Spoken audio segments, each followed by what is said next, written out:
Video थोड़ी blur तो है, इसका क्या करूं? वीडियो ठीक है, पढ़ने लायक है। यस सर, हो जाएगा। सर हो जाए पढ़ाई।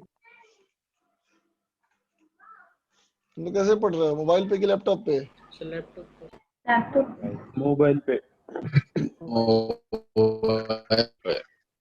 ओके, लैपटॉप पे दिख रहा है, काम चलाओ, यस सर। है ना? चल देख बेटा, अगर हम लोग कंडक्टर को एक्सटर्नल इलेक्ट्रिक फील्ड में रखेंगे बेटा, है ना, तो एक्सटर्नल इलेक्ट्रिक फील्ड में जब भी तुम रखोगे बेटा तो क्या होगा बोलो? सारे इलेक्ट्रॉन से बेटा फोर्स लगेंगे ना इसमें। देखो बेटा, ये हमारे सारे इलेक्ट्रॉन्स हो गए, है ना? ठीक है, तो कहेंगे बेटा कि पहला point, all electrons will experience force. कितना लगेगा बेटा फोर्स बोलो?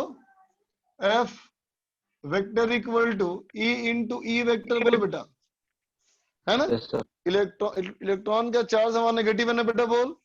Yes sir. इलेक्ट्रॉन पे चार्ज अगर नेगेटिव है बेटा तो क्या हो जाएगा? माइनस ई इंटू ई वेक्टर ना, बोलो। मतलब सारे इलेक्ट्रॉन में फोर्स तो लगेगा बेटा, लेकिन सारा फोर्स क्या होगा बोलो? इलेक्ट्रिक फील्ड के अपोजिट डायरेक्शन में होगा, है ना? ठीक है, इसका मतलब सारे इलेक्ट्रॉन का सेम हो जाएगा बेटा एक्सीलरेशन ना, और electrons will have same acceleration. कितना बच्चा बोलो? A vector equal to minus e by m into E vector, बोलो बेटा। Yes sir. ठीक है, लेकिन बताओ क्या सारे इलेक्ट्रॉन की वेलोसिटी पहले सेम थी? बोलो। No sir. नहीं ना बच्चा, क्योंकि पहले का मतलब क्या हुआ? इलेक्ट्रिक फील्ड अप्लाई करने से जस्ट पहले, है ना बेटा? तो इलेक्ट्रिक फील्ड अप्लाई करने से पहले इलेक्ट्रॉन से बेटा तो रैंडम में स्पीड था ना बेटा, बोल। कोई इधर मूव कर रहा था, कोई इधर मूव कर रहा था ना बेटा। ये Yes, सारे sir. इलेक्ट्रॉन्स रैंडमली मूव कर रहे थे, रैंडम डायरेक्शन में, बोलो, है ना? तब सोचो बेटा, ये सारे इलेक्ट्रॉन मूव कर रहे हैं बेटा रैंडम डायरेक्शन में, और अब सभी इलेक्ट्रॉन पे जो फोर्स लगा वो एक ही तरफ लगा, है ना? तो बता बेटा, ये सारे इलेक्ट्रॉन्स जिसकी बात हो रही है ना, इलेक्ट्रॉन की संख्या के बारे में क्या कहना चाहोगे? बहुत कम है या बहुत ज्यादा है बच्चा, या मॉडरेट है, क्या कहा जाए? बहुत ज्यादा है सर। कंडक्टर्स में फ्री इलेक्ट्रॉन की संख्या बहुत ज्यादा होती है ना बेटा, बोल। Yes sir. Yes sir. Yes sir. इसका मतलब यूं समझो कि इलेक्ट्रॉनों की भीड़, इसका मतलब इलेक्ट्रॉनों की क्या है? भीड़ भाड़, बोलो, यस है ना? तो इमेजिन करो सारे इलेक्ट्रॉन्स भीड़ भाड़ में है ना, और सभी इलेक्ट्रॉन्स रैंडमली मूव कर रहे हैं ना। तो अगर रैंडमली मूव कर रहे हैं बेटा तो रैंडम वेलोसिटी उसके अंदर है, और सब पे जब फोर्स लगेगा बेटा तो सभी इलेक्ट्रॉन एक तरफ खींचना चाहेंगे, है ना? तो इस खिंचाव की वजह से आपस में बहुत सारे कोलिजन होंगे ना बेटा, बोलो। Yes sir. अगर मान लो अगर इसके पहले वेलोसिटी 0 होता बेटा तब तो कोई बात नहीं थी, बोलो, लेकिन चूंकि वेलोसिटी है ना, क्या होंगे? तब कहेंगे due to random velocity, due to random velocity originally, due to random velocity originally, they collide frequently, बोलो बच्चा। ये बार बार टकराएंगे बच्चा, बोलो। Yes sir. तो बताओ बेटा, इस टक्कर की वजह से इलेक्ट्रॉन को आगे बढ़ने में दिक्कत होगी या हेल्प होगी? दिक्कत होगी। दिक्कत होगी ना बेटा, बोलो, है ना? तो क्या कहेंगे? This collision causes hindrance in flow of electron, बोलो बेटा। इलेक्ट्रॉन्स के फ्लो में ये बाधा पैदा करेगा ना बेटा, बोल, यस यस सर। सर। है ना बेटा? और इसी बाधा को हम फिजिकल क्वांटिटी के रूप में रेजिस्टेंस के नाम से जानते हैं, है ना बेटा? ठीक है, which is introduced as resistance, है ना बेटा? रेजिस्टेंस इन फिजिकल क्वांटिटी, है ना बेटा। फिजिकल क्वांटिटी के रूप में हम लोग रेजिस्टेंस नाम का टर्म इस्तेमाल करते हैं। बात समझ गए? तो कि पूछे रेजिस्टेंस क्या कहना चाहता है तो क्या कहोगे? बोलो। रेजिस्टेंस हमें ये बताना चाहता है कि जब इलेक्ट्रॉन आगे बढ़ना चाह रहा है तो उसके इलेक्ट्रॉन को आगे बढ़ने में बाधा उत्पन्न हो रही है बेटा। बोलो। हम्म, और Yes, sir. जितने नंबर ऑफ कॉलिजन ज्यादा होंगे बेटा उतने ही मूव करने में दिक्कत होगी ना इनको। Yes sir. लिख लो।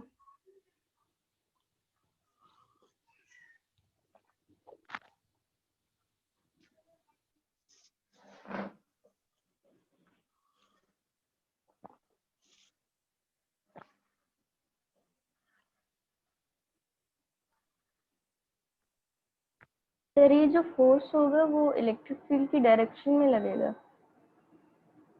नहीं बेटा, इलेक्ट्रॉन पे चार्ज नेगेटिव है ना, तो अवे। तो उल्टा फोर्स लगेगा ना उसके ऊपर। Yes sir.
लिख लिया बच्चा?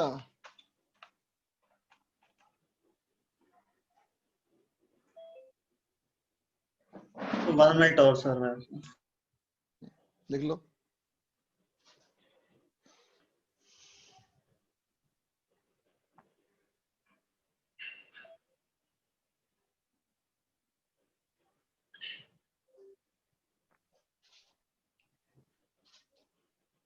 सर इलेक्ट्रिक फील्ड की जो इलेक्ट्रिक फील्ड लग जाएगी सर, फिर इलेक्ट्रॉन्स की वेलोसिटी सेम हो जाएगी ना फिर बाद में।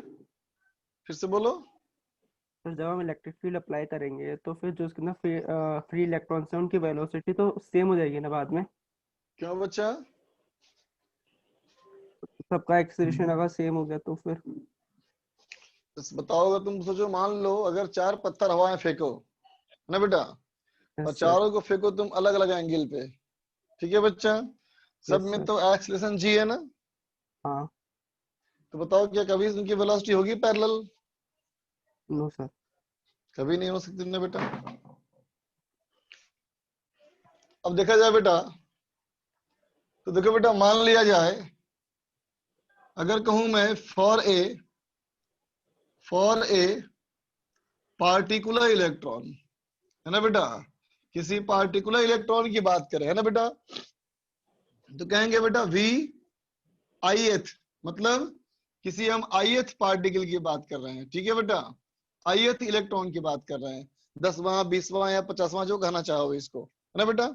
इस पार्टिकुलर इलेक्ट्रॉन के लिए बेटा पहले से भी थी ना बेटा वेलोसिटी, तो u initial vector plus acceleration vector into t, बोलोगे बेटा? बोलो, बोलोगे ना? ठीक है।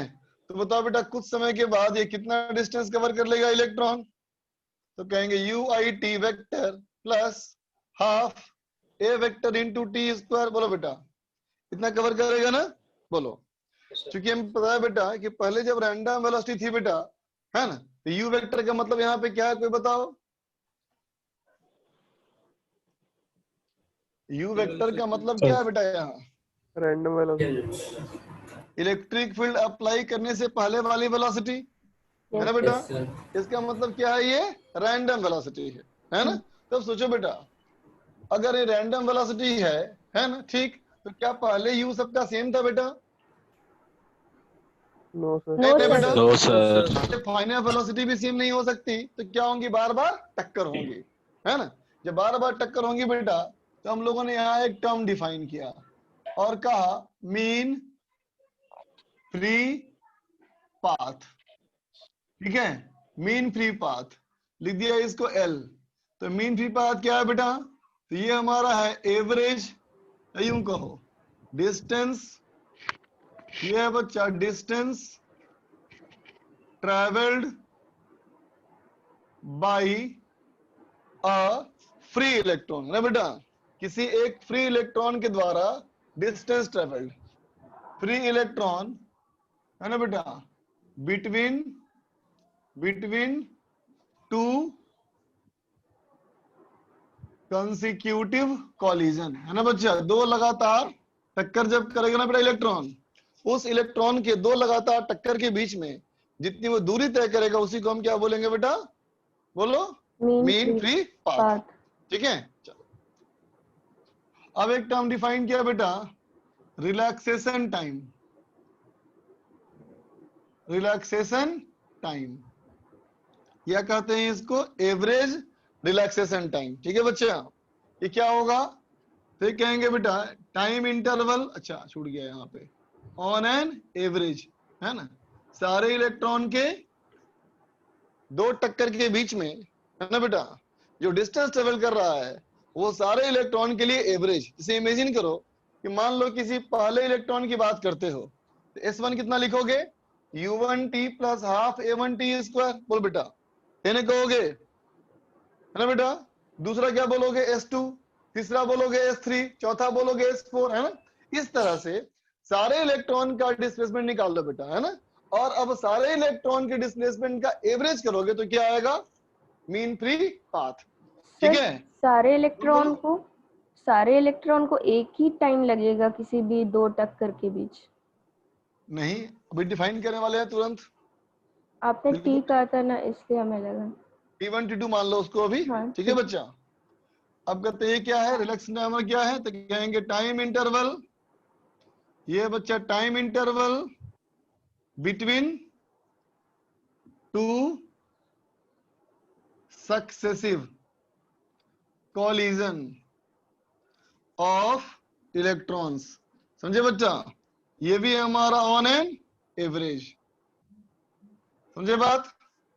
दो टक्कर के बीच में जो समय लग रहा है बेटा, हर इलेक्ट्रॉन का अलग होगा ना बेटा, बोलो, तो सबके टाइम को देख करके अगर एवरेज निकाले हम लोग तो क्या आएगा, एवरेज रिलैक्सेशन टाइम, ठीक है।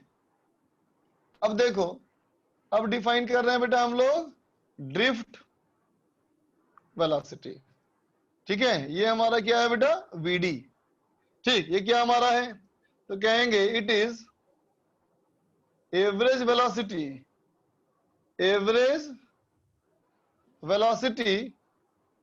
of electrons between two successive collision, है ना बेटा। और देखो एवरेज्ड ओवर, इसको एवरेजिंग करेंगे, averaged over all the free electrons, ठीक है बेटा, जितने फ्री इलेक्ट्रॉन हमारे पास हैं उन सब के लिए हम करेंगे एवरेज, ठीक है बेटा, averaged over all the free electrons, averaged over all the free electrons. तो देखा तुमने बेटा, इसमें एवरेज की बात कितनी बार की गई, एक बार। पहले वाले में एवरेज की बात की गई बेटा कितनी बार, एक बार। दूसरे वाले में भी एवरेज की बात कितनी बार की गई, एक बार। लेकिन ड्रिफ्ट में एवरेज की बात कितनी बार बात की गई, दो बार ना बच्चा, ठीक है। तो देखो बच्चों, एवरेजिंग जो होता है वो दो तरह की होती है, ठीक है। एक होता है एवरेजिंग टाइम एवरेज, ठीक बच्चा, और दूसरा होता है एवरेज स्पेस एवरेज। दोनों में अंतर समझो। टाइम एवरेज का मतलब ये हुआ, है ना, कि total displacement upon total time, बोलो, है ना बेटा। टाइम एवरेजिंग हम किसी एक पार्टिकल के लिए करते हैं, समझा बच्चा? टाइम एवरेजिंग हम किसके लिए करेंगे? किसी एक पार्टिकल के लिए। समझे बच्चा? अब सोचो कि बेटा अगर तुम्हारे पास बहुत सारे पार्टिकल्स हो, समझ रहे हो बेटा? अगर तुम्हारे पास बहुत सारे पार्टिकल हो, है ना? ठीक, अब कहना है मुझे स्पेस एवरेज, ठीक है? तो किसी एक टाइम पे, किसी एक ही टाइम पे, मान लो 10 सेकेंड या 20 सेकेंड या 30 सेकेंड, है ना? ठीक है, सारे इलेक्ट्रॉन की वेलोसिटी आ गई बेटा। अब उसका करेंगे average, v1 plus v2 plus v3 divide by 3, v1 plus v3 plus v4 plus v5 divide by 5। ये बात समझ में आई बेटा? बोलो। जैसे कि मान लो किसी क्लासरूम में बेटा 10 बेंचेज हैं, है ना बच्चा? और उस क्लासरूम में 50 बच्चे पढ़ते हैं, ठीक है? 10 बेंचेज और 50 बच्चे, ठीक है बेटा? है ना? ठीक, तो अगर मैं कहूं कि एवरेज स्टूडेंट्स पर बेंच कितने हैं, तो क्या कहोगे? 5, है ना बेटा? ठीक, अब बता बेटा, बेंच जो है वो जगह है या टाइम है? जगह। इसका मतलब हमने क्या निकाला अभी, स्पेस एवरेज या time average? Space average. Space average, है ना बेटा? अगर मुझे कहनी है टाइम एवरेज, तो क्या कहेंगे कि मान लो पहला बेंच पकड़ लिया जाए, है ना बेटा? आज यहाँ बैठे 5 बच्चे, कल यहाँ बैठे 3 बच्चे, परसों बैठे 2 बच्चे, है ना? तो उस बेंच का एवरेज क्या होगा? Time average 5 into 1 plus 3 into 1 plus 2 into 1 divide by 3। बोलो बच्चा, Yes, sir. सबको आई बात समझ में? Yes sir. तो देखो बच्चा, मीन फ्री पाथ है, बोलो कौन सा एवरेज है? Time average. Mean free path में क्या है? तो बोलो बेटा, डिस्टेंस, एवरेज डिस्टेंस का फॉर्मूला क्या होता है?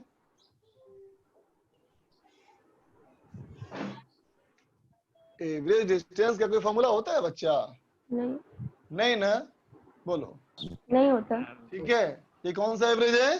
Space average for all electrons. बात समझा? ये क्या है बच्चा? Space average. पहले इलेक्ट्रॉन कितना दूर गया, दूसरा इलेक्ट्रॉन कितना दूर गया, तीसरा इलेक्ट्रॉन कितना दूर गया, है ना बेटा? उसके बाद सब के डिस्टेंस का सम करके divide by total number of electron. ठीक है बच्चा? Yes sir. अब बताओ ये कौन सा एवरेज है? Time average.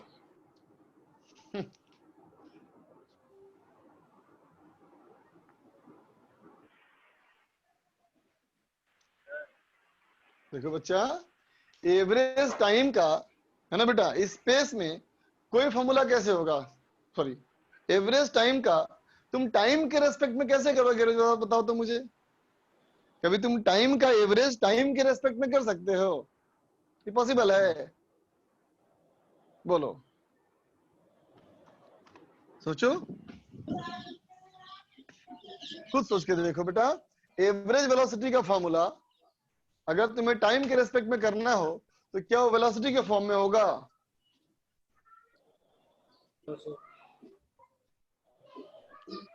पजल हो रहा है, पजल लग रहा है मुझे।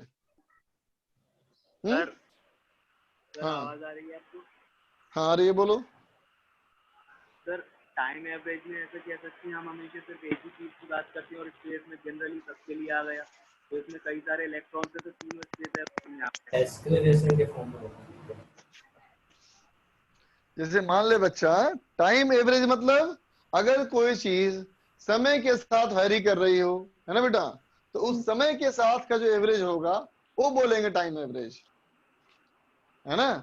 और जो जगह के लिए वैरी कर रहा है उसलिए क्या करेंगे हम लोग? स्पेस एवरेज करेंगे। तो जो मीन फ्री पाथ में करना क्या है तुमको? पहले का डिस्टेंस प्लस दूसरे का डिस्टेंस प्लस तीसरे का डिस्टेंस डिवाइडेड बाई 3। बोलो बेटा, ये नहीं करोगे? Yes Yes, sir. तो इसमें तुमने क्या किया? अलग अलग इलेक्ट्रॉन को चूज किया या अलग अलग टाइम को चूज किया? बोलो। अलग-अलग इलेक्ट्रॉन्स को सर। अलग अलग इलेक्ट्रॉन चूज किया, मतलब ये स्पेस एवरेज है या टाइम एवरेज है? space average. Space average. अब बोलो, एवरेज रिलैक्सेशन टाइम कैसे निकालोगे? एक एक इलेक्ट्रॉन का 2 सक्सेसिव कोलिजन में टाइम प्लस दूसरे का हाँ तीसरे का और डिवाइडेड बाय 3 या जो भी नंबर है। एक ये तुमने क्या किया, अलग अलग टाइम पे निकाला इलेक्ट्रॉन का, या फिर एक ही इलेक्ट्रॉन को तुमने अलग अलग समय लिया बेटा, या अलग अलग इलेक्ट्रॉन का समय लिया? अलग अलग इलेक्ट्रॉन। अलग अलग इलेक्ट्रॉन्स का। तो ये क्या है, स्पेस एवरेज या time average? Space average. Space average. आई बात समझ में? Yes yes sir. सर। अब यहाँ क्या है, ड्रिफ्ट वेलोसिटी। अब कहता है average velocity of electrons between two successive collision averaged over all the free electrons. समझा?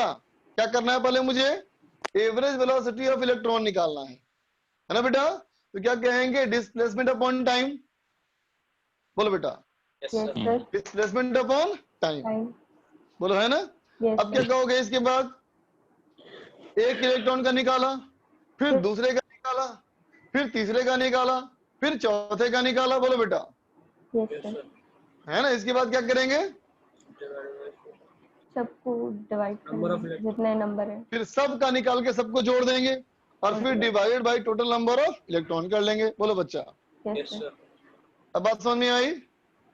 Yes sir. इसमें क्या है, टाइम एवरेज भी है और स्पेस एवरेज भी है ना बेटा? बात समझे? Yes sir. इरेज कर दो इसको, सर एक मिनट नोट कर लें। कर लो।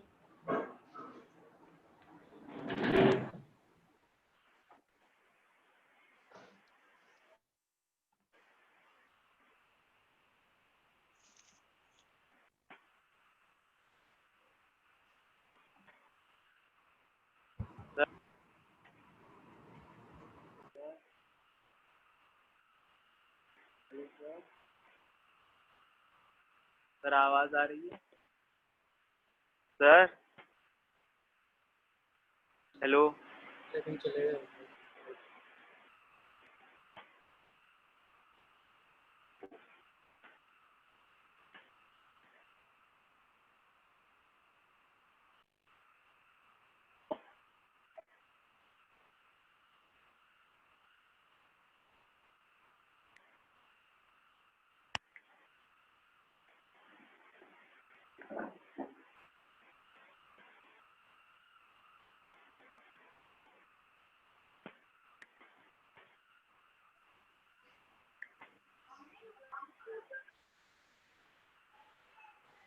हो गया बेटा?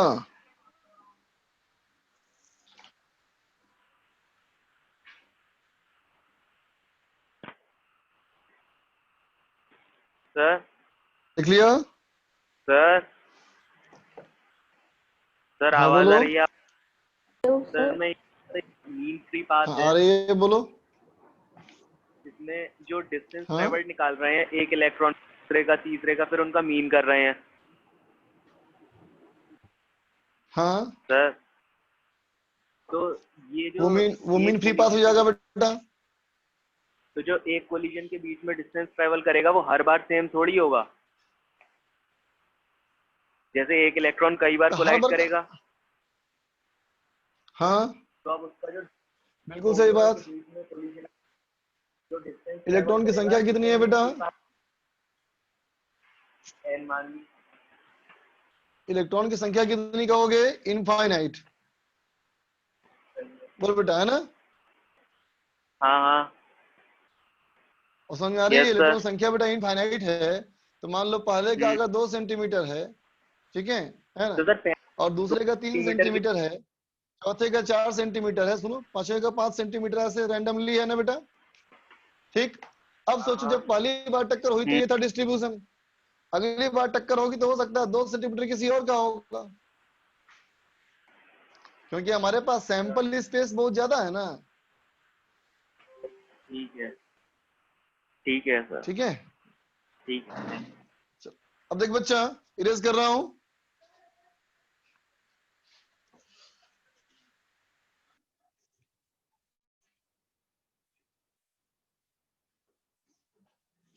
तो देख बेटा, अगर मैं कहूं बेटा एवरेज वेलोसिटी ऑफ इलेक्ट्रॉन, है ना बेटा? तो कितना कहेंगे, v average is equal to displacement upon time, है ना बेटा? तो कितना हो जाएगा बोलो? u initial vector plus half into a vector into t. बोलो बच्चा, होगा? ठीक है। तो अब देख बच्चा, अगर मैं कहूंगा ये जो हमारा एवरेज आया, अगर इसका हम दोबारा एवरेज करेंगे सारे इलेक्ट्रॉन के लिए, तो हमारा आएगा ना बेटा ड्रिफ्ट वेलोसिटी। बोलो यस सर। है ना, क्या कहेंगे कि सारे इलेक्ट्रॉन की यस सर। एवरेज वेलोसिटी का सम कर लो divide by total number of electron कर लो। बोलो बेटा, ठीक है। तो अगर ऐसा ऑपरेशन यहाँ किया जाए तो क्या हो जाएगा बच्चा, summation of u i average by n plus half, सबका तो बेटा एक्सीलरेशन सेम था ना, यस सर। ठीक है, into summation of t divide by n. बोल बेटा, ठीक है। तो देखो बेटा, इलेक्ट्रिक फील्ड अप्लाई करने से पहले सारे इलेक्ट्रॉन की वेलोसिटी का सम कितना होता है? Zero sir. जीरो होता है ना? Yes sir. ये हो जाएगा बेटा हमारा zero plus half a vector क्या हो गया, ए वेक्टर हो गया minus e vector by by m. M into ये क्या हो गया बेटा टाउ। Yes sir. बोलो, यस सर। ठीक है। तो ड्रिफ्ट वेलोसिटी का फॉर्मूला क्या आ जाएगा बच्चा, E vector tau divide by 2m आएगा बच्चा। बोलो, ठीक है। तो देखो बेटा, ये जो फॉर्मूला ऐसा है ना, ये फॉर्मूला जो हमारा ऐसा है बेटा, ये अलग अलग बुक्स में तेरे को अलग अलग मिलेगा, है ना। और क्या अलग मिलेगा, ये 2 का फैक्टर तुमको मिलेगा डिफरेंट। कहीं कहीं तुमको 2 मिलेगा, कहीं कहीं तुमको 2 नहीं मिलेगा, है ना बेटा। अंतर कहाँ आता है देखो, जो लोग इसको एवरेज करते हैं ना बेटा, जो लोग इसको एवरेज करेंगे उसका हाफ का फैक्टर नहीं आएगा, यस सर। है ना। लेकिन जो इसको एवरेज वेलोसिटी निकाल करके एवरेज करेंगे उनका हाफ का फैक्टर आएगा, है ना। लेकिन क्या सही है क्या गलत है ये कोई नहीं जानता बच्चा, सिंपल सी बात यहाँ ये है कि इलेक्ट्रॉन को दोनों किसी ने फॉर्मूलास देखा नहीं निकालने। इलेक्ट्रॉन को मूव करते हुए, है ना बेटा, ठीक। और इसका टेंशन इसलिए भी नहीं है क्योंकि तुम्हें इस पैरामीटर पे कहीं भी क्वेश्चन नहीं पूछेगा, है ना बेटा। ये पूछ सकता है कि ड्रिफ्ट वेलोसिटी क्या होती है, ये पूछ सकता है मीन फ्री पाथ क्या होता है, ये पूछ सकता है कि एवरेज रिलैक्सेशन टाइम क्या होता है ना। ड्रिफ्ट वेलोसिटी इस पे कैसे डिपेंड करता है ये पूछ सकता है, प्रश्न तो होगा बेटा, है ना। मतलब देख इस लो पे इसको। न्यूमेरिकल टाइप नहीं बनते? नहीं बच्चा, नहीं बनेगा, बनेंगे सिर्फ कॉन्सेप्चुअल कि कौन किसके प्रोपोर्शनल है, क्योंकि मैटर ही कंफ्यूजन का है। दोनों सही हैं लेकिन सर दोनों सही कैसे हो सकते हैं, सही तो कोई एक ही ना होगा बेटा, है ना। तो फिर सर दोनों बुक में लिख रहे हैं। अलग अलग बुक्स में अलग अलग मिलेगा तुमको एक्सप्लेनेशन ये।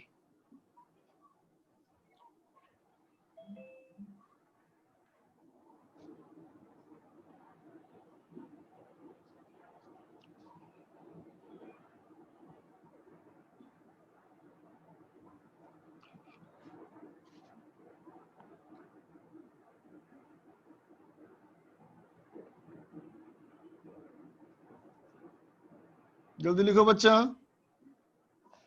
सही, कैन आल्सो बी के बाद क्या लिखे? कैन आल्सो बी के बाद can also be said the velocity with which electrons in bulk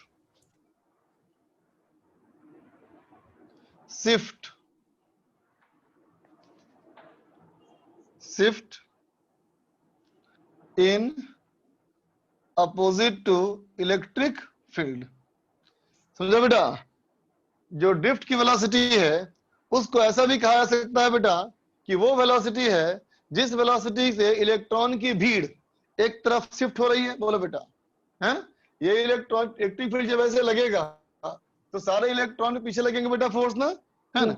भले ही वो उस डायरेक्शन में मूव ना करें, सबकी वेलोसिटी का डायरेक्शन रैंडम बेटा हुआ है ना, लेकिन जब इलेक्ट्रिक फील्ड पे लगेगा बेटा तो इलेक्ट्रॉन इन बल्क इधर की ओर शिफ्ट होगा धीरे धीरे। बोलो बेटा, यस बात समझा ना। तो कह सकते हो कि on an average drift velocity is the velocity with which the electron की भीड़ इधर शिफ्ट होती है धीरे धीरे। बोलो बच्चा, यस ठीक है। अगर मान लो बेटा मैं if n is equal to, n क्या है, फ्री इलेक्ट्रॉन डेंसिटी, क्या है बच्चा ये, फ्री इलेक्ट्रॉन डेंसिटी मतलब क्या हुआ? तो क्या आएगा? Number of electrons per unit volume, है ना बेटा? 1 मीटर क्यूब वॉल्यूम में इलेक्ट्रॉन की संख्या। ठीक है, तो सोचो बेटा, अगर इलेक्ट्रॉन की संख्या 1 मीटर क्यूब में इतनी है ना, तो अगर मैं कहूं बेटा, मान लिया जाए एक क्रॉस सेक्शन एरिया ए मान ले बेटा, जिस एरिया के पास थिकनेस मैंने लिया dx, है ना बेटा? तो बोलो इस पार्टिकुलर में कितना वॉल्यूम है? बोलो बेटा। तो कहेंगे dv इक्वल टू कितना? Area into dx। बोलो बेटा। Yes sir. ठीक है, तो number of electrons in dv में कितना हो जाएंगे इलेक्ट्रॉन की संख्या? तो कहेंगे डेंसिटी इनटू वॉल्यूम। बोलो बेटा, 1 मीटर क्यूब में इतना, तो इतने मीटर क्यूब में कितना? समझ गया ना? ठीक है, तो अब देख बच्चा, तो कहेंगे इसमें इतना इलेक्ट्रॉन हो गया बेटा, तो इसमें चार्ज कितना हो गया? बोलो, चार्ज इन मोशन कितना हुआ?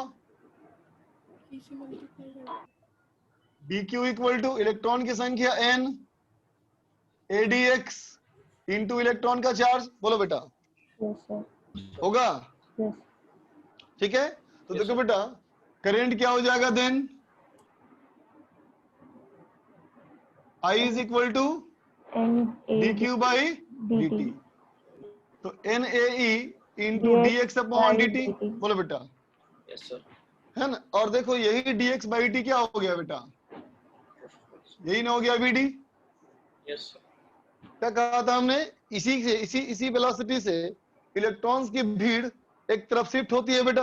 बोलो, है ना? तो I इज इक्वल टू आ गया हमारा बेटा NAE VD। ठीक है, इसमें अगर तुम VD का वैल्यू पुट कर लो तो क्या हो जाएगा? हो जाएगा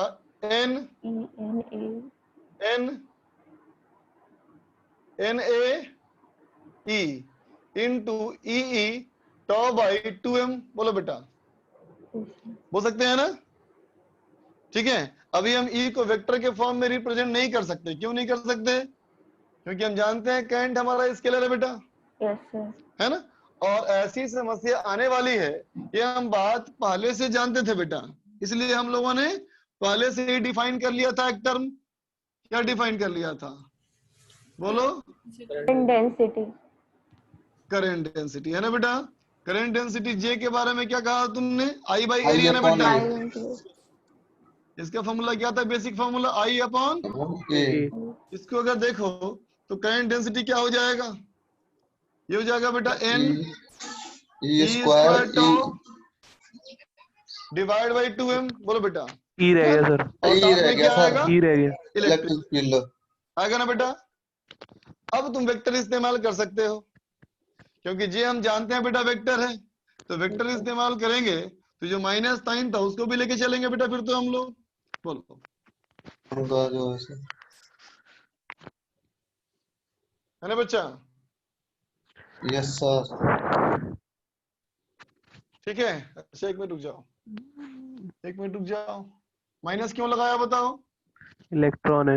इलेक्ट्रॉन सर नेगेटिव। इलेक्ट्रॉन का चार्ज नेगेटिव है ना बेटा? ठीक है, इन मैग्नीट्यूड की बात होगी तो ये होगी मैग्नीट्यूड की बात, है ना बच्चा? चार्ज तो नेगेटिव ही होगा ये, तो फिर यहां हो जाएगा हमारा प्लस। ठीक, तब बताओ इलेक्ट्रिक फील्ड और करंट डेंसिटी के डायरेक्शन क्या कहोगे? अपोजिट। सेम है सर। डायरेक्शन सेम ना बच्चा? जे और ई का डायरेक्शन सेम। ठीक है, अब देखो इस जे के साथ जो टर्म आ रहा है बच्चा, है ना? ठीक, इस टर्म को देखो, ये टर्म तो बेटा अपने आप में एक है ना कांस्टेंट। बोलो, है ना बच्चा? तो हम लोगों ने क्या किया, इस टर्म को कह दिया हमने सिग्मा इनटू ई वेक्टर। ठीक है, this conductivity. Sigma equal to n e square tau by 2m is called conductivity of conductor. ये कंडक्टिविटी ऑफ कंडक्टर है, ये बतलाता है कि कंडक्टर कितना अच्छा है या कंडक्टर कितना खराब है। अगर सिग्मा की वैल्यू ज्यादा है बेटा, इसका मतलब अच्छा कंडक्टर, और अगर सिग्मा की वैल्यू कम है इसका मतलब खराब कंडक्टर। समझे? Yes, sir. लिख लो।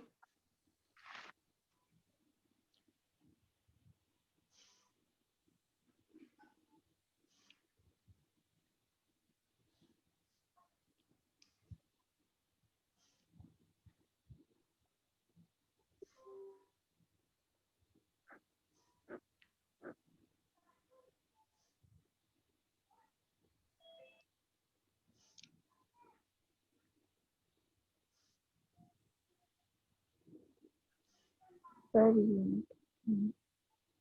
बोलो।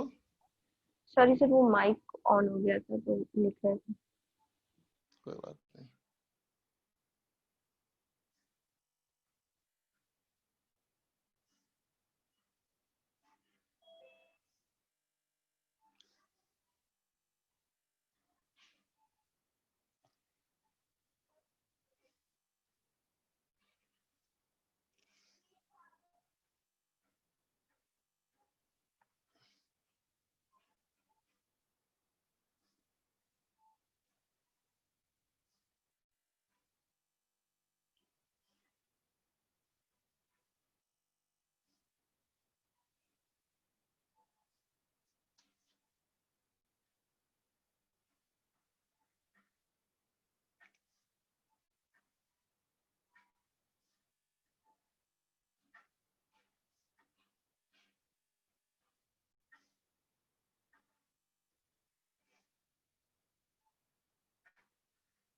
हो गया बच्चा? नो सर, एक मिनट। No sir. लिखो लिखो।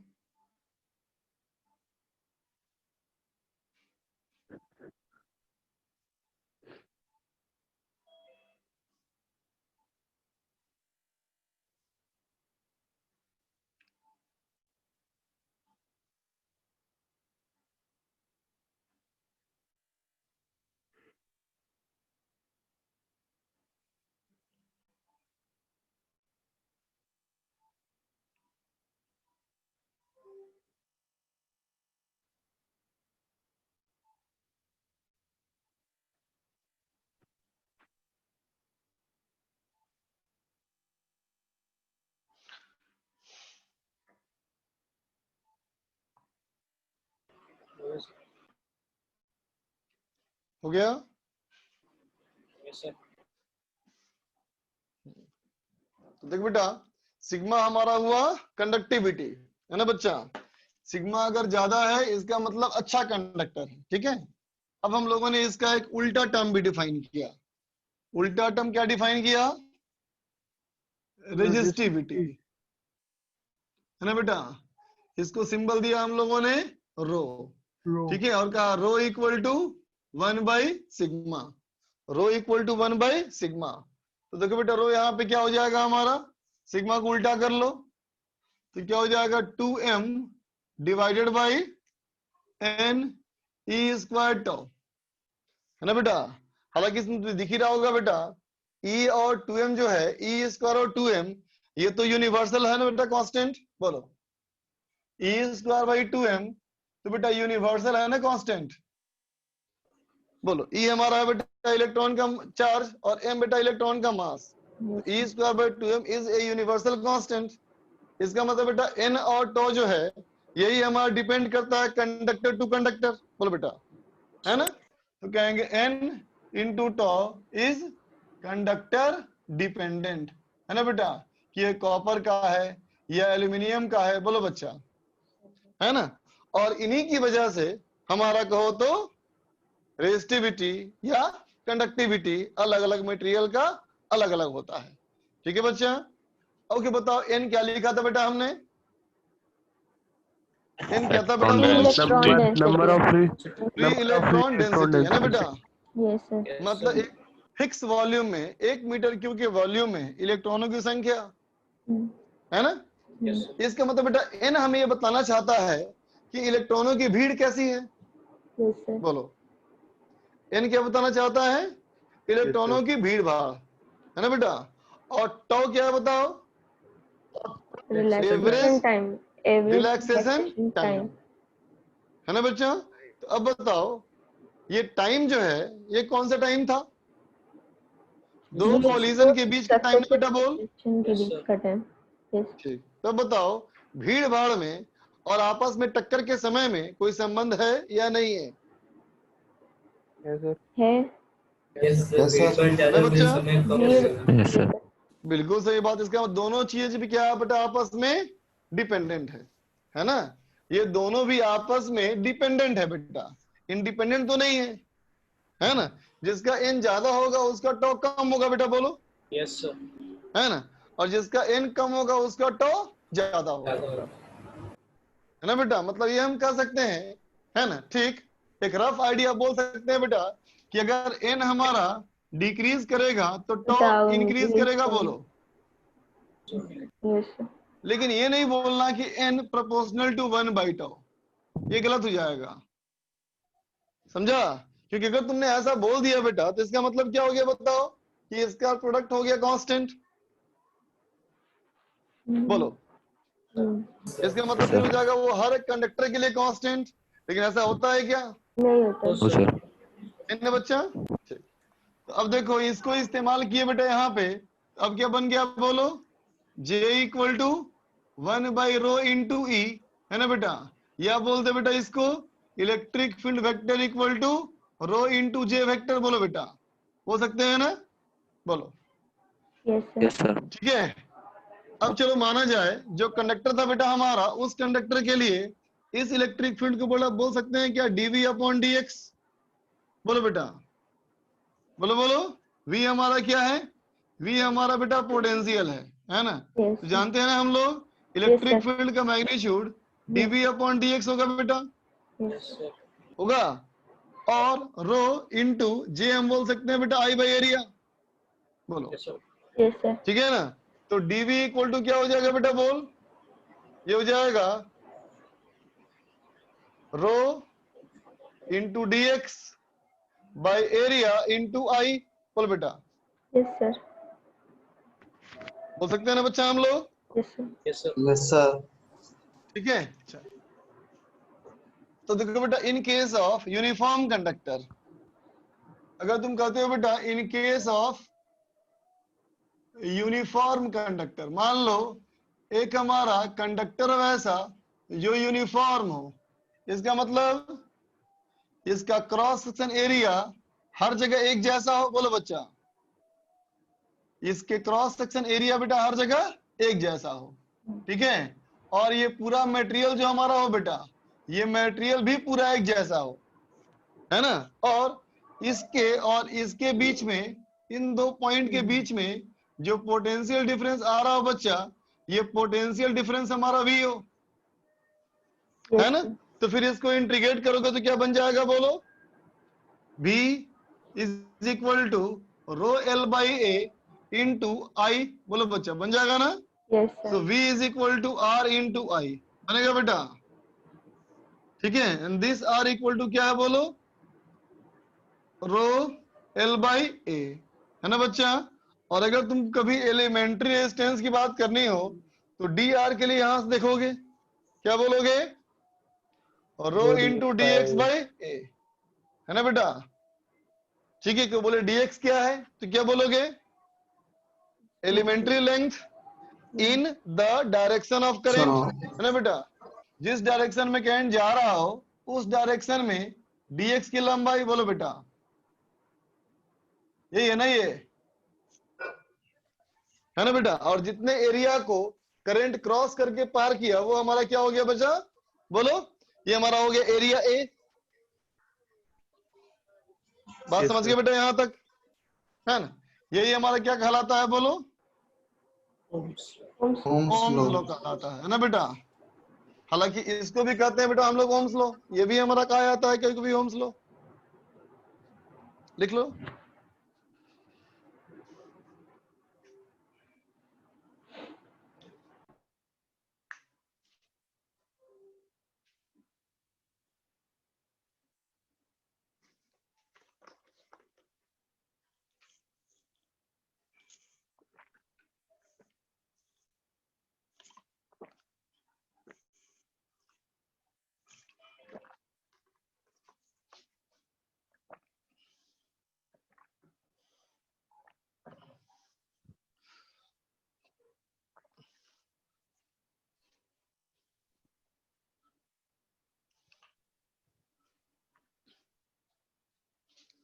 लिख लिया बच्चा? No sir. No sir.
लिख गया सर।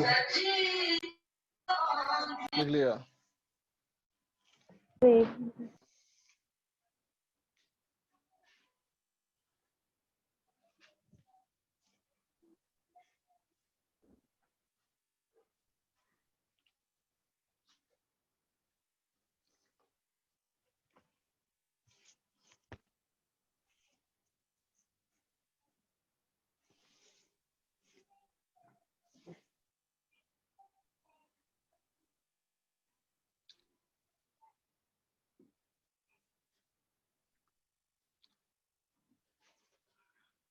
एक तो बता बेटा, कंडक्टर्स का रेजिस्टेंस किन किन बातों पे डिपेंड करता होगा?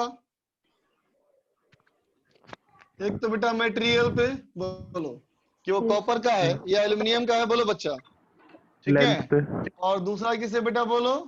लेंथ तो कहेंगे डायमेंशंस पे, एरिया बोलो बेटा, है ना, एरिया पे, लेंथ पे, है ना, इन दोनों चीजों पे डिपेंड करता है। ठीक है। अब चलो बोलो बेटा, टेम्परेचर तुमने ऐसा क्यों कहा कि ये मटेरियल पे डिपेंड करता है? बोलो बेटा, सर एन बदल जाएगा मटेरियल के N। हिसाब से। मटेरियल पे क्यों डिपेंड करता है? क्योंकि यहाँ क्या था? रेजिस्टिविटी था, है ना बेटा। और रेजिस्टिविटी किस पे डिपेंड कर रहा था? बोलो, एन पे। नंबर पे, एन पे बेटा, और टॉप है ना। अब सोचो, अगर हम टेम्परेचर इंक्रीज कर दे बच्चा, अगर हम टेम्परेचर को इंक्रीज कर दें तो इलेक्ट्रॉन्स की रैंडम वेलोसिटी बढ़ जाएगी ना? Yes sir. अगर बेटा इलेक्ट्रॉन्स की रैंडम वेलोसिटी बढ़ गई, है ना, रैंडम वेलोसिटी बढ़ गई, तो कोलिजन क्या हो जाएगा बेटा? बहुत फ्रीक्वेंट हो जाएगा ना। कोलिजन का टाइम इंटरवल बढ़ जाएगा ना बेटा, बोलो। बढ़ जाएगा ठीक सर। है, इसलिए यहाँ पे टेम्परेचर बोलना भी जरूरी है। बोलो बेटा, टेम्परेचर ऑफ कंडक्टर, बोलो बच्चा। ठीक है, टेम्परेचर पे क्यों बोलना पड़ा हमको? तो क्या कहेंगे बेटा, बोलो कि रेजिस्टिविटी डिपेंड्स अपॉन टेम्परेचर। बोल बच्चा, समझे बात को? रेजिस्टिविटी हमारे टेम्परेचर पे डिपेंड करता है बच्चा, है ना। ठीक है। अब देखो, रेजिस्टिविटी टेम्परेचर पे डिपेंड कैसे करता है, या रेजिस्टेंस कंडक्टर पे कैसे करता है डिपेंड, है ना बेटा। तो देखो, कहेंगे बेटा हम लोग कि अल्फा डिफाइन क्या किया हमने बेटा? बोल, हमने डिफाइन किया टेम्परेचर कोफिशिएंट ऑफ रेजिस्टिविटी, है ना, या रेजिस्टेंस, दोनों बोल सकते हो बच्चा। ठीक है ना। सो अल्फा का डेफिनेशन क्या हुआ बच्चा? 1/ρ d rho upon d theta. ठीक है, थीटा क्या है बोलो? तो कहना थीटा हमारा है टेम्परेचर इन डिग्री सेंटीग्रेड। समझे बच्चा? थीटा क्या है? Temperature in degree centigrade. बात समझा बच्चा, है ना। तो अल्फा इक्वल टू 1/ρ भी कर सकते हो बेटा, और alpha equal to 1/r d r upon d theta भी कर सकते हो। समझे बच्चा? बात समझा? ये भी हो सकता है बेटा कि अल्फा हमारा इन दोनों के लिए सेम हो। सुन रहे हो बात? इन दोनों के लिए, है ना बेटा। और ये भी हो सकता है कि क्वेश्चन में दोनों का वैल्यू तुम्हें अलग दिया हो। ठीक है, तो देख बेटा, अगर तुम्हें रेजिस्टिविटी कहना है फॉर्मूला, तो क्या हो जाएगा? Rho equal to rho 0 1 plus alpha delta theta. ठीक है बच्चा, कैसे कर ले, ठीक है ना बेटा।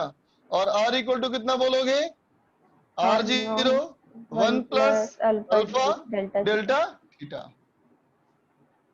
ठीक है बच्चा, लेकिन कब यूज करना है इसको, फॉर स्मॉल वेरिएशन।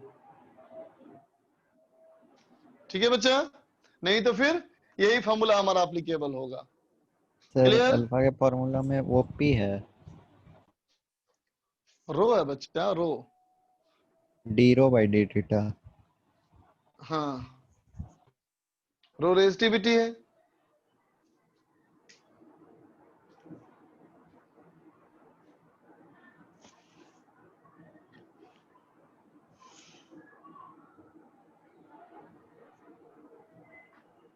देख तो बच्चा, तो टेम्परेचर कम करेंगे तो क्या होगा बताओ, रेजिस्टेंस।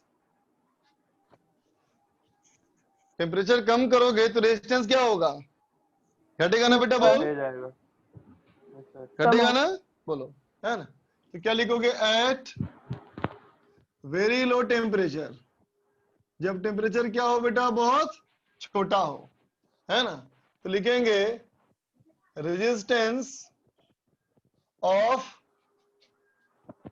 कंडक्टर्स, है ना बेटा, बिकम्स वेरी लो, है ना बेटा, बोलो, बहुत लो टेम्परेचर पे क्या होगा, बहुत छोटा हो जाएगा, है ना। ठीक है, तो कहेंगे the temperature at which the resistance becomes zero is called critical temperature। समझा बच्चा, जिस टेम्परेचर पे कंडक्टर का रेजिस्टेंस जीरो हो जाएगा बेटा, उसे हम क्या बोलेंगे, क्रिटिकल टेम्परेचर बोलेंगे। ठीक है, एंड इसके बाद जीरो हो जाए उसके बाद तो क्या बोलोगे, now the conductor is called super conductor. समझा बच्चा, जब उसका रेजिस्टेंस जीरो हो जाएगा तो क्या बोलोगे, सुपर कंडक्टर बोलेंगे उसको हम लोग। ठीक है बच्चा, लिख लो।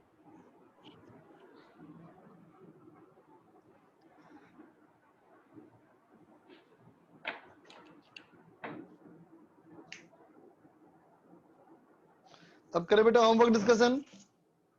लिख लीजिए। लिख लो।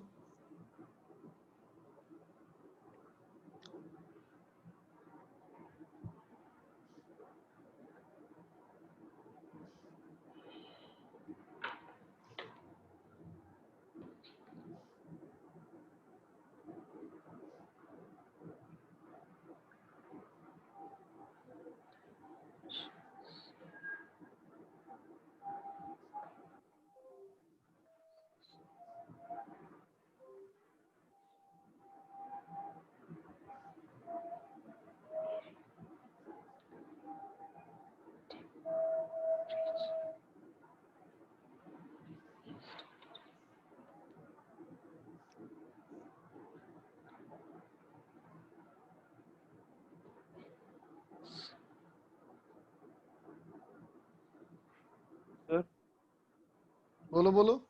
सर इसमें सर वेरी स्मॉल वेरिएशन लिखा है, तो सर लगभग कितना सर, कितना डिग्री का वेरिएशन तो होगा फिर सर? स्मॉल, वेरी स्मॉल में बोलोगे क्या, किस में कितना, जब वेरिएशन बहुत कम का मतलब 2%, 1%, 3%, 4% ऐसा हो तो, लेकिन 20% होगा तो नहीं करोगे, 50% होगा तो नहीं करोगे, है ना।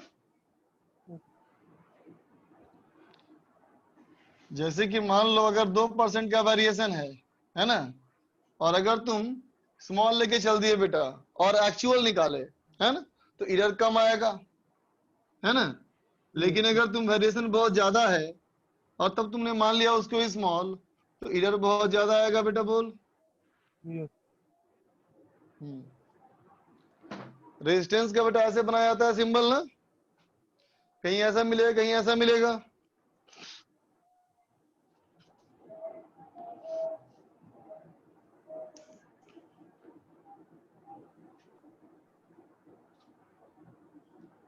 और रेजिस्टेंस का ऐसा यूनिट ओम।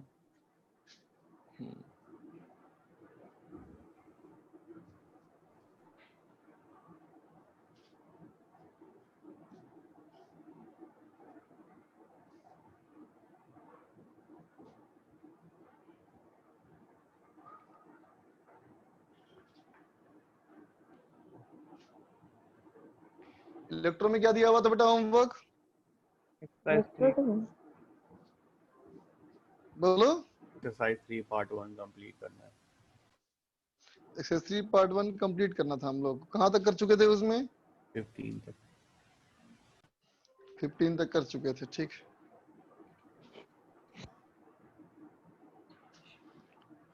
निकालो बच्चा एक्सरसाइज 3 पार्ट 1।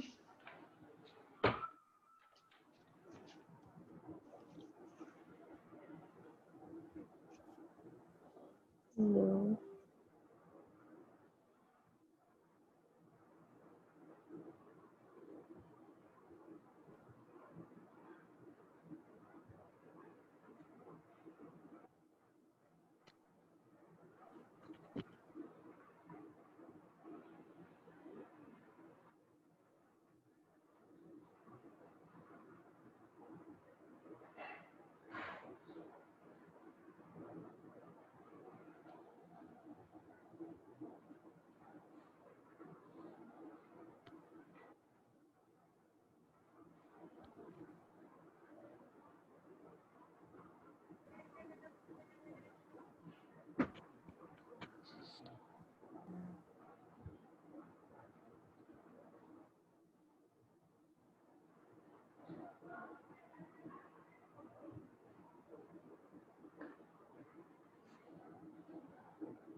फिफ्टीन टू 20 20 पूछना है। ओके देखो बेटा 20 नंबर में 20 नंबर कहता है बेटा, सूर्य। अरे 20 नंबर तो कराया मैं तुमको। अच्छा बोलो तो बेटा 20 नंबर सवाल को सोचो।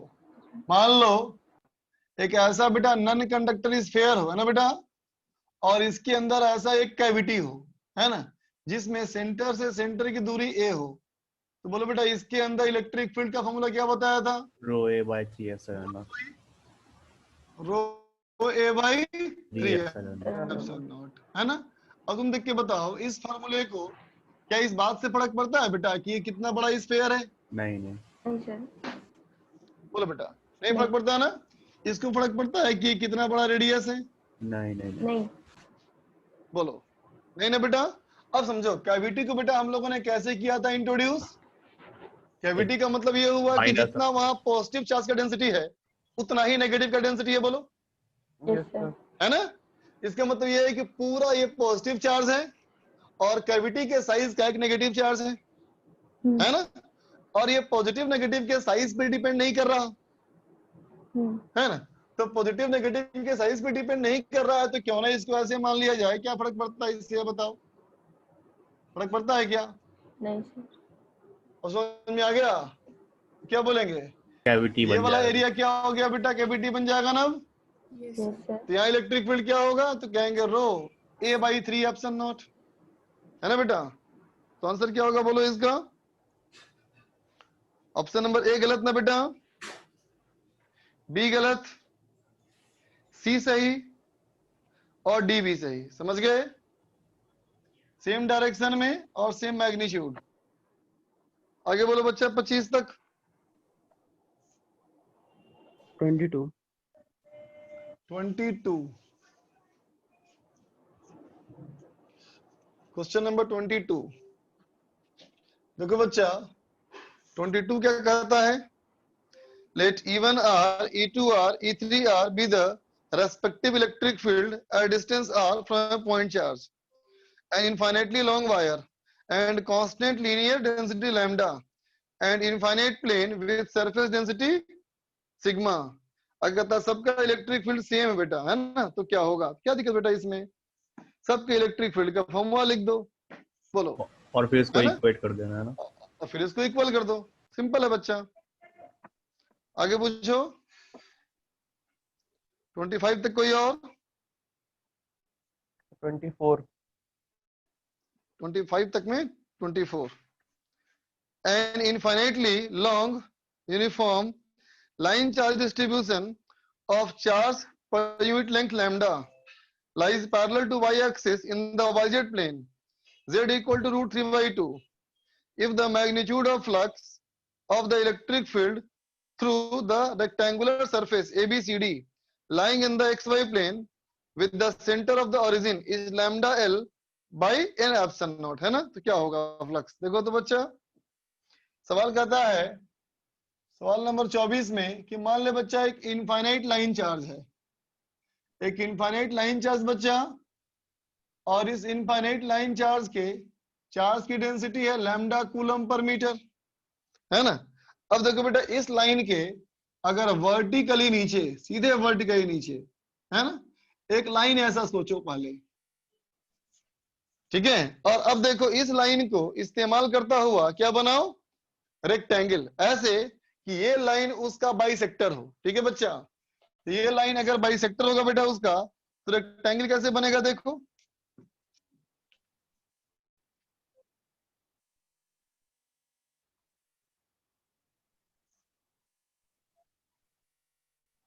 बोलो बच्चा, बनेगा ऐसा, ठीक है ना? इसके बारे में क्या लिखा है? देखो बेटा, इसके बारे में लिखा है कि ये डिस्टेंस हमारा √3a/2 है ना? ये लंबाई इसकी l है और ये लंबाई a है, ठीक है बच्चा? और हमारा ये डिस्टेंस √3a/2 है ना बेटा? तो देखो, तो यहां से अगर मैं ऐसे बनाऊं तो ये डिस्टेंस कितना हो गया बच्चा? √3a/2, है ना बेटा? और बोलो बेटा, ये दूरी कितनी हो गई? ये हो गई a/2। तो बोलो बेटा, ये एंगल कितना है? क्या एंगल पता है बेटा हम लोग को? क्या ये एंगल पता है बेटा हम लोग को? हाँ पता। Yes sir. कितना एंगल है? 60 डिग्री है। अगर डायग्राम देख के सोचोगे तो नहीं सीख पाओगे, मन में सोचो, डायग्राम में 3D है। देखो बच्चा, ऐसे है लाइन चार्ज, बोलो, और ऐसे है ना बेटा प्लेन। Yes sir. तब सोचो, इस लाइन से अगर इस प्लेन पे ड्रॉप करेंगे स्ट्रेट लाइन, तो वो तो परपेंडिकुलर ना होगा बेटा इस प्लेन से, यस सर। बोलो, है ना बेटा? मतलब कितना एंगल है बताओ? 90 डिग्री। 90 डिग्री, है ना? तो अब बताओ बेटा, इसको अगर मैं यहां से ऐसे जोड़ दूं, है ना, तो कितना हो जाएगा ये? बोलो बोलो, ये हो जाएगा ना बेटा a, बोलो, √3a/2 और a/2, तो ये कितना हो जाएगा? हाइपोटेनस a हो जाएगा। यस, और देखो बेटा, ये भी क्या हो जाएगा फिर? a ये हो जाएगा। होगा बेटा, है ना? Yes sir. उसी तरह से यहां से वर्टिकल लाइन सोचो बेटा, और कहोगे ये भी होगा a और ये भी होगा a, बोलो बेटा, है ना? अब सोच के बताओ, क्या ये फील कर पा रहे हो कि ये डायग्राम झूले के जैसा हो गया? Yes sir. Yes sir. ये डायग्राम हो गया झूला जैसा, बोलो, यस सर। है ना बेटा? अब सोच के बताओ, ये a है बच्चा, ये भी a है ना, यस सर। और a भी a है, तो ये कितना एंगल हुआ? 60 डिग्री। 60 डिग्री, बोलो बेटा, यस सर। ठीक है ना? और फिल लाइन कैसे बनती है बताओ? Radial yes sir. बनती है ना? इसका मतलब इससे जो फ्लक्स पास करेगा वो सिर्फ इसके इलेक्ट्रिक फील्ड से पास करेगा बेटा, बोलो, यस सर। एग्री? और इसका चार्ज कितना होगा? लैम्डा L, बोलो, है ना बेटा? Yes sir. अब सुनना ध्यान से, अगर मैं इस लैम्डा के चारों तरफ की बात करता, अगर इस लैम्डा के चारों तरफ की बात करता, तो कितना होता फ्लक्स?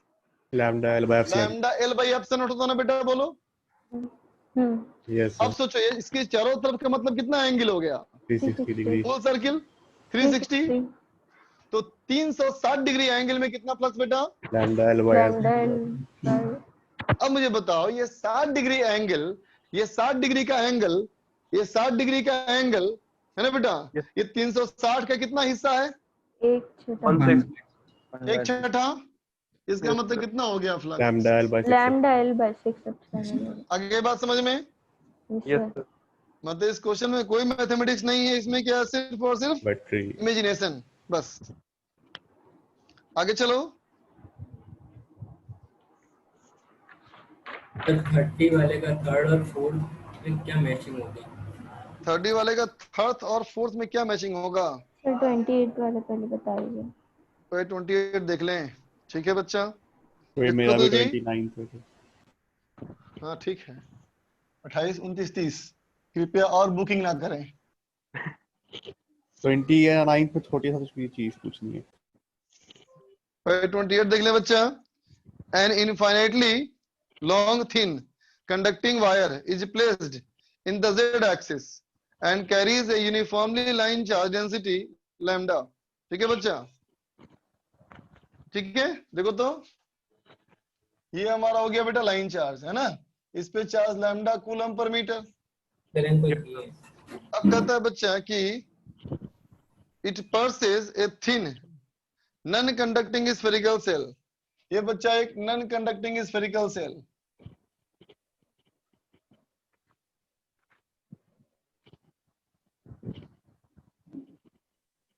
ठीक है, ये हो गया इसका सेंटर, और इसको जो ज्वाइन किया गया तो एंगल हमारा आई है 120 डिग्री, है ना बेटा। तो कहता है such a way that arc PQ subtends an angle 120 at the center of spherical cell.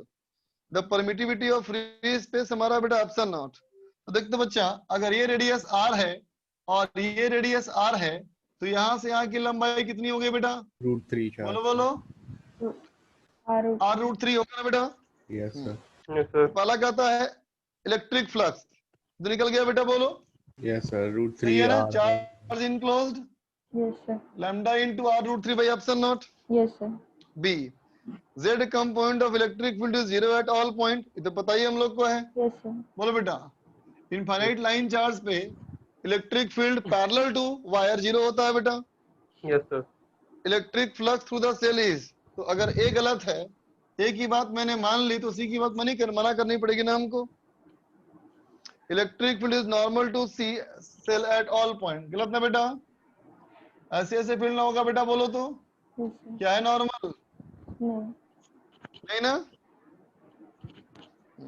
Sir अब देखो 29 29 में नंबर सवाल। तो इसकी हाँ, वेलोसिटी की लिमिट क्या रखेंगे? लिमिट में प्रॉब्लम हो रही है। A particle 10⁻³ kilogram charge 1 coulomb initial rest में, particle under the influence of electric field E naught sine omega t. अरे बच्चा, इसमें पूछा गया हम लोग को consider the effect of only the electrical forces, then maximum speed in meter per second attained by the particle in the subsequent motion is, है ना बेटा। देखो इस पे कितना लग जाएगा बताओ बेटा, force Q into E naught sine omega T. बोल बच्चा, होगा ना। फोर्स हमारा ये हो गया बेटा, है ना। तो हमारा एक्सीलरेशन क्या हो जाएगा, बोलो। Force by m। इसका मतलब Q E not N omega by M sine omega T. 10 to the power Yes, sir. minus। तो अगर V क्या होगा बेटा, इंटीग्रेशन ऑफ A dt बोल सकते हैं। Yes sir. Yes, sir. सवाल में क्या लिखा था, इनिशियली एट रेस्ट लिखा था, Yes, बोलो। sir. Yes, sir. जी। कभी ना कहे 0 से V क्या है बेटा हम लोग, तो क्या हो जाएगा Q E naught by M sine omega t dt। Integrate करोगे बेटा तो क्या बन जाएगा, बोलो। Minus cos omega t naught by M M omega cos omega t minus sine में बेटा। मैक्सिमम वेलोसिटी के लिए क्या करेंगे, मैक्सिमम वेलोसिटी के लिए क्या करेंगे, cos omega t equal to 1, है ना। Yes sir. अच्छा, पाई बाय फिर ओमेगा रख देंगे। ठीक है, ठीक है।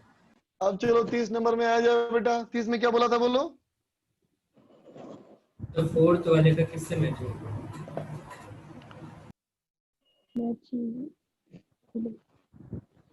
ये बता, दो इनफाइनाइट वायर दिया है carrying uniform linear charge density parallel to the x axis, the one along y equal to 0 और हमारा z बराबर l। अब कहता है minus lambda 12 less than d। ये तो किसी में नहीं आएगा, डाइपोल बन गया है तो इसके कोई भी नहीं आएगा बेटा ऑप्शन, है ना। ये बहुत कहता सही है दो ऑप्शन है सर। इनफाइनाइट वायर हमारा है, ये तो लग रहा है किसी में नहीं आ पाएगा। देख लेते हैं, चलो फिर से एक बार। दो इनफाइनाइट वायर है बेटा, एक हमारा है z equal to y equal to 0 z equal to l, y equal to 0 z equal to l कहाँ होगा, तो y इक्वल टू 0 मतलब हो गया बेटा एक्जेक्ट प्लेन, है ना। एक्जेक्ट प्लेन में x मान लो, ये z मान लो, तो ऐसे ना हो गया बेटा, बोल, है ना। और दूसरा हमारा कैसे बच्चा,